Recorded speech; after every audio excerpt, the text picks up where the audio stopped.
अहम खबर से आगाह करें आपको। पाकिस्तान ने इंग्लैंड को शिकस्त दे दी है। 3 टेस्ट मैच की सीरीज 1-1 से बराबर।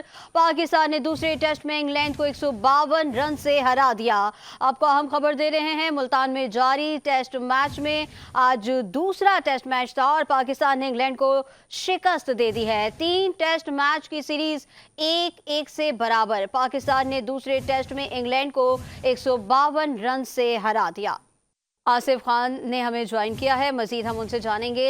आसिफ साहब, पाकिस्तान ने इंग्लैंड को शिकस्त दे दी है और ये 3 टेस्ट मैच की सीरीज है, 1-1 से बराबर हो गई है। अगला जो टेस्ट होगा वो फैसला कौन होगा, क्या कहेंगे आप?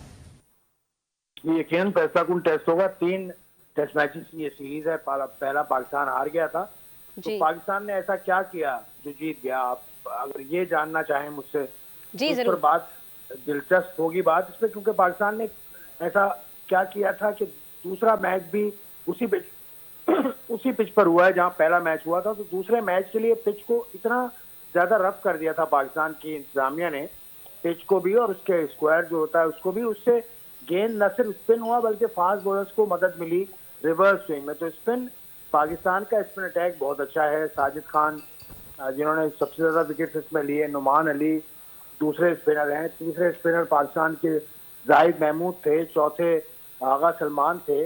तो ये 4 स्पिनर्स, आगा सलमान ने तो या जाहिद महमूद ने तो इतना ज्यादा परफॉर्मेंस विकेट के एतबार से नहीं किया, लेकिन जैसी पिच बनी थी उस पर पाकिस्तान के स्पिनर्स ने जबरदस्त बॉलिंग की। साजिद ने, नुमान ने, जाहिद महमूद ने, तो इंग्लैंड को पकड़ने में कामयाब रहा। तो पिच की तब्दीली पाकिस्तान की किस्मत की तब्दीली की वजह बनी है।